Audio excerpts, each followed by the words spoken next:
선생님 힘들게 공무원 시험 봐가지고 들어왔는데 이 일을 내가 지금 왜 하고 있나 재미가 하나도 없어요.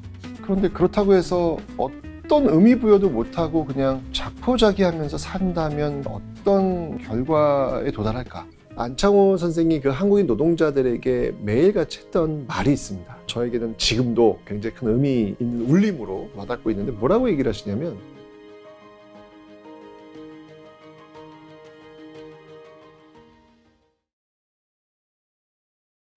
네, 안녕하세요. 역사 커뮤니케이터, 또는 한국사 길잡이, 기타 등등 이렇게 부르고 있는 큰별쌤 최태성입니다. 그러니까 많은 분들이 역사는 사실을 암기해서 시험 문제를 푸는 과목, 그럼 또 상처도 많이 받고요. 네.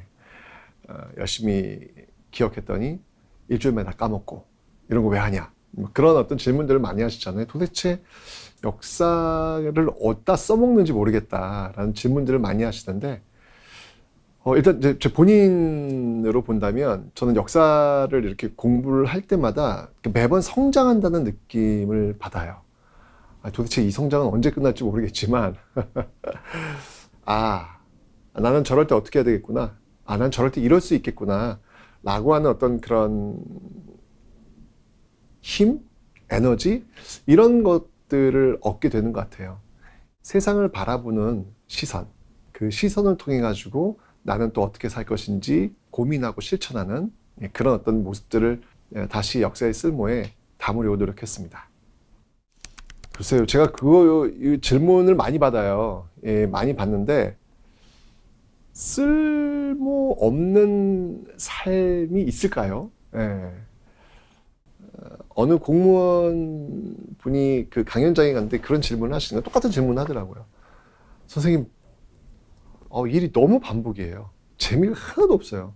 힘들게 공무원 시험 봐가지고 들어왔는데 이 일을 내가 지금 왜 하고 있나 라는 어떤 그 회의감을 지금 갖고 있어요 라는 질문을 하시더라고요. 제가 역사하는 사람이니까 이제 그런 분들에게 이제 이런 얘기를 좀 해주고 싶어요. 이분의 이야기를 좀 들려주고 싶어요. 그 도산 안창호 선생님이 계시잖아요. 아마 많이 아실 텐데 이 안창호 선생님이 예전에 이제 미국으로 유학을 가세요. 유학을 가셨는데 딱 도착을 했더니 미국에 이미 와 있었던 그 한국인 노동자들이 너무 차별을 받고 있는 거예요. 이 차별받는 이유 중에 하나는 뭐였냐면 이들이 영어가 안 되는 거예요. 영어가 안 되니까 자기 어떤 그 권리라든지 자기 어떤 요구 조건을 제대로 얘기할 수 없는 상황이 벌어진 거죠. 그래서 안창호 선생이 유학을 포기하고 직업 소개소를 차리세요. 그리고 그 직업 소개소 장이 되시고 자기도 직접 미국 농장주들과 협상을 하면서 자기도 직접 농장주와 함께 농장에서 일을 해요. 그때 어떤 농장에 취업을 했냐면 오렌지 농장이에요. 오렌지 농장. 그래서 취업을 했죠. 근데 취업을 했을 때 이 안창호 선생이 그 한국인 노동자들에게 매일같이 했던 말이 있습니다. 굉장히 가슴 뭉클한 말이고 그 말이 저에게는 지금도 굉장히 큰 의미 있는 울림으로 와닿고 있는데 뭐라고 얘기를 하시냐면 오렌지 하나를 따더라도 정성껏 따주십시오. 오렌지 하나를 따더라도 정성껏 따주십시오. 과연 어떤 의미가 있을까? 오렌지 하나를 따더라도 정성껏 따면 그것이 여러분들이 일상에서 할 수 있는 애국입니다 라는 이야기를 해요. 당신은 이제 나라가 무너지고 있는 어떤 그런 상황이었잖아요. 근데 이게 애국이라는 거예요. 좀 뜬금없죠. 무슨 오렌지 하나에 거기 애국까지 오버 아니야 이제 이렇게 이야기할 수 있겠지만 안창호 선생은 이제 그렇게 생각한 거예요. 만약 우리가 오렌지 하나를 따더라도 정성껏 딴다면 낙과 버려지는 오렌지는 줄어들 것이고 그럼 제일 좋아하는 사람은 누굴까? 바로 미국 농장주들이겠죠. 그럼 그 미국 농장주들은 무엇을 할까? 당연히 한국인 노동자들을 더 취업시키려고 하겠죠. 그 결과 한국인 노동자들, 그 뒤에 오는 한국인 노동자들은 취업이 예전에 비해서 훨씬 더 쉬워지겠죠. 게다가 나중에 나라를 되찾아야 될 때 바로 이 영향력 있는 이 농장주들이 한국의 독립을 지지해 줄 수도 있겠죠. 그런 거예요. 오렌지를 따는 것 어제도 땄고요. 오늘도 땄고요. 내일도 딸 거예요. 어찌 보면 예측 가능한 일이고요.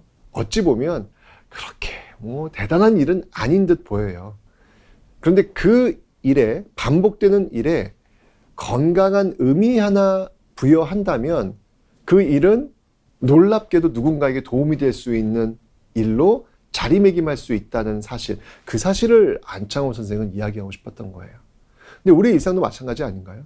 어제 했던 일 오늘도 하고 있잖아요. 그리고 이 일 내일도 할 거잖아요. 어떻게 보면 쳇바퀴 도는 어떤 그런 삶의 반복이란 말이죠. 그럼 이제 그때 이제 우리는 회의하는 거예요. 너무 지루해. 너무 똑같아. 너무 재미없어. 뭐야 이게? 이런 생각을 가질 수 있잖아요.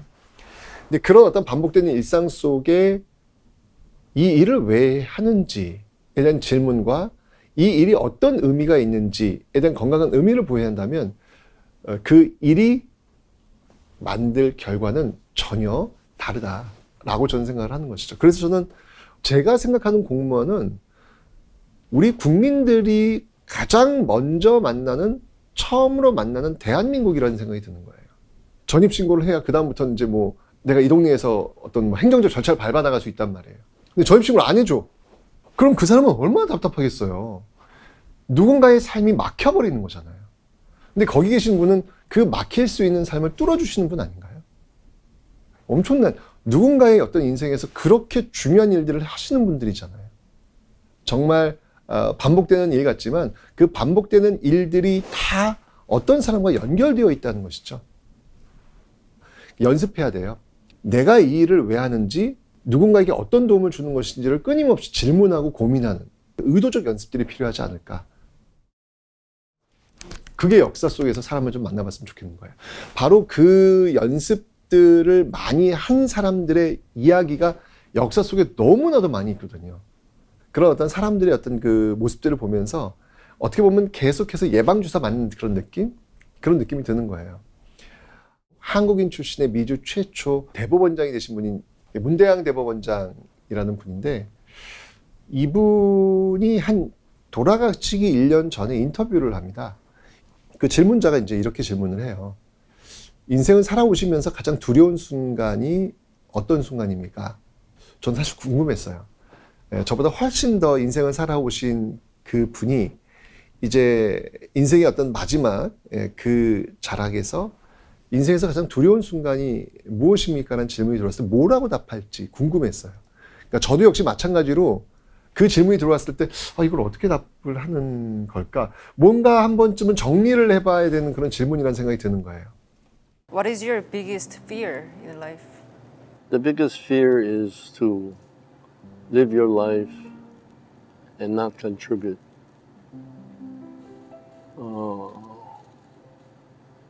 I feel that way. You have to contribute something to your society that you live in.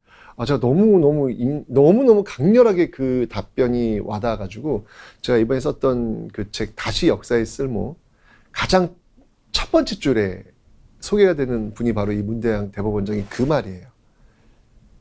그 문대양 대법원장은 사실은 이 사회에 기여를 굉장히 많이 하신 분이에요. 많이 하신 분인데 그분은 알고 있는 것이죠. 내가 그저 이 세상에 태어나서 먹고 자고 생리현상을 해결하고 이걸로 그냥 내 삶이 그냥 점철되었을 때 그때 나의 모습이 얼마나 초라하고 얼마나 보잘것없고 얼마나 나락으로 떨어지는지에 대해서 그 사람은 알고 있었던 거예요. 무언가 나도 이 땅에 태어났으니까 기여를 해야 된다는 사실, 이미 너무 많은 것을 받았다라고 하는 것을 알고 계신 거죠. 역사를 공부하면 그런 게 있는 것 같아요. 알아버려요. 우리 모두가 역사에 빚을 지고 있다는 사실을 알아버린다는 거예요. 우리가 지금 태어났더니 신분지 아니잖아요. 태어났더니 식민지 아니잖아요. 태어났더니 절대 가난한 대한민국이 아니잖아요. 태어났더니 대통령을 우리 손으로 뽑고 있잖아요. 이게 너무 당연한 모습으로 우리는 생각을 한단 말이에요. 근데 역사를 공부하다 보면 내가 지금 누리고 있는 이 당연함이 하나도 당연하지 않았다는 것을 알아버리는 것이죠. 누구는 신분제를 없애기 위해서, 누구는 식민지를 없애기 위해서, 누구는 절대 가난을 극복하기 위해서, 누구는 대통령을 손으로 뽑을 수 있는 환경을 만들기 위해서 자신의 시간과 재산과 청춘을 다 내놨던 그 사람들의 이야기를 우리는 역사에서 알아버리는 거예요. 그렇기 때문에 역사를 통해 가지고 그 과거 사람들과의 나와의 어떤 그 연결고리, 그 연대하는 어떤 그런 모습들, 그런 것들을 계속 예방 주사를 맞는다면 뭐야 나는 왜 이래 하는 게 아무 의미 없어 라고 할 때 그런 어떤 역사적 사실들이 다시 한번 버텨낼 수 있는 그런 힘, 그런 에너지를 줄 수 있다. 저는 역사 속에서 이런 사람들을 만나면 아예 그 생각 자체를 안 할 거라고 저는 믿어요. 그 생각을 하기 때문에 역사 공부하는 게 아니라 역사를 공부하면 아예 그런 생각 자체를 안 할 것 같아요. 저는 그렇게 살고 있습니다. 우리는 역사에 많은 빚을 지고 있구나. 내가 지금 누리고 있는 이 시간, 내가 지금 누리고 있는 이 공간, 이 모든 것들이 과거의 누군가와 나와의 연대에 의해서 내가 지금 이곳에 서 있구나라는 걸 알게 되는 것이죠. 그렇죠. 저는 지금 뭐 먹고 사는데 큰 문제가 없어요. 예, 없기 때문에 제가 지금 이런 얘기를 할 수도 있겠다라는 생각은 들어요. 그런데 그렇다고 해서 어떤 의미 부여도 못하고 그냥 자포자기하면서 산다면 그게 과연 어떤 결과에 도달할까? 제가 나이 30대 때는 거의 제 하루 일과는 새벽 3시, 4시 끝났거든요. 정말 미친 듯이 일했어요. 어떻게 보면 그 성과를 전 지금 보고 있는 게 아닌가라는 생각이 들거든요. 제가 지금 이렇게 뭐 지금 되게 좀 뭐 잘 나가 보이는 어떤 그런 모습인데 이게 그냥 온 거라고 생각하는데 역사도 마찬가지예요. 왜 우리가 그 영광의 순간들 할 때 왜 안중근 떠올리잖아요. 안중근의 왜 단지. 손가락을 끊고 도장을 찍은 이 단지. 되게 멋있다. 와, 진짜 어떤 그 의지의 어떤 그 표상이다. 뭐 이런 얘기를 하는데 안중근의 그 단지를 하기까지의 그 시간을 한번 들여다보면 안중근의 삶은 실패의 연속이에요. 실패의 연속이에요. 왜 그가 단지를 했냐고요? 그 이전에 의병을 이끌다가 자신의 의병들이 전멸하게 되는 아픔을 맛봅니다. 그 사람을 따를까요? 안 따르죠. 안중근을 따르겠다는 사람은 없었어요. 그렇게 대패하고 온 안중근을 누가 따르겠습니까? 안중근이 아무리 얘기해도 이제 더 이상 패배한 의병장을 따르지 않는 거예요. 굉장히 고통스러워요. 내가 이 땅에 태어나서 뭔가 좀 하고 싶은데 할 수 있는 동지들이 없는 거예요. 나의 실수로, 나의 실패로 인해서 다 잃어버린 거예요. 그럼에도 불구하고 뭔가 좀 해보기 위해서는 사람이 필요하니까 설득해서 겨우 10여 명. 이 10여 명 그거 뭐랍니까? 그 앞에 의병대장 안중근은 어떻게 보면 완전히 추락을 한 거예요. 근데 그때 그 10여 명을 데리고 결심을 한 거예요. 이렇게 내가 어찌 보면 실패의 순간에 와 있음에도 나는 내 의지를 굽히지 않고 이들과 함께 나의 뜻을, 나의 의지를 실현하고야 말겠다. 그걸 어떻게든 한번 보여주고 싶었던 거예요. 그래서 한 게 단지예요. 그 단지라고 하는 거는 그 실패의 결과물이라고도 과언이 아니거든요. 어떻게든 이 실패를 잊지 않고 다시 출발하겠다는 그 의지의 표현. 이렇게 실패와 이 나락에 빠져있는 이런 사람들을 또 만나게 돼요. 역사를 통해서. 근데 이런 사람들이 어떻게 해서 다시 그 우리가 알고 있는 그 영광의 순간으로 오게 될까? 그걸 끊임없이 보는 거죠. 어떤 순간에서도 포기하면 안 되겠구나. 어떤 순간에서도 끊임없는 건강에 의미를 부여를 하면서 내가 버텨내야 되겠구나. 예방주사 맞듯이 우리가 그 주사를 맞고 있는 게 아닌가. 역사를 통해서 라는 생각이 듭니다. 많은 사람들이 나라고 하는 존재에 대해서 내가 뭐 대단한 건 아니잖아. 뭐 이런 생각들을 많이 하세요. 많이 하시는데 기억 안 나시나요? 예전에 왜 그 촛불을 누군가 한 사람이 들었을 때 보잘것없는 한 사람의 촛불처럼 보였지만 그 보잘것 없어 보이는 한 사람의 촛불이 2사람의 촛불이 되고 100명의 촛불이 되고 10,000명의 촛불이 되고 100만 명의 촛불이 되었을 때 우리는 거대한 역사의 변화를 목격했잖아요. 저 굉장히 그 중요한 경험이었다는 생각이 드는 거예요. 내가 들었던 이 촛불 하나가 역사를 바꿨단 말이야? 그러면서 제가 참 좋아하는 그 시가 있어요. 그 조동화님의 나 하나 꽃 피어라는 그런 시. 조동화, 나 하나 꽃 피어. 나 하나 꽃 피어 풀밭이 달라지겠느냐고 말하지 말아라.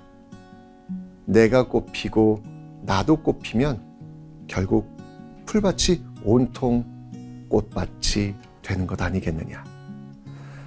나 하나 물들어 산이 달라지겠느냐고도 말하지 말아라. 내가 물들고 너도 물들면 결국 온 산이 활활 타오르는 것 아니겠느냐. 한 사람의 어떤 작은 어떤 그 모습들, 몸집들이 모이면 그게 바로 역사가 되는 것이고, 그게 바로 역사를 바꿔낼 수 있는 거대한 힘이 된다는 사실. 그런 것들을 역사를 공부하면 아까도 얘기했지만 알아버린다는 거죠. 접하지 않았을 때는 내가 어떤 존재인지도 모르겠지만 역사를 공부하다 보면 그런 사실들을 알아버리면서 내가 소중한 존재이고 내가 곧 역사라고 하는 사실들을 알게 된다라고 하는 이야기를 좀 드리고 싶습니다. 너무 외로워하지 않으시면 좋겠어요. 예. 어차피 역사는 혼자의 힘으로 만들어진 게 아니라 우리의 힘으로 같이 가는 거거든요. 담쟁이가 이렇게 높은 벽을, 저 높은 벽을 어떻게 넘겠어 라고 생각하지만 그 담쟁이는 계속해서 오르다가 어느 순간 그 벽을 넘어가 버리잖아요. 우리 역시 마찬가지로 그렇게 함께 연대한다면 지금보다 좀 더 나은 그런 어떤 그 사회를 만들 수 있다는 그 믿음으로 함께 갔으면 좋겠다라는 말씀을 좀 드리고 싶습니다.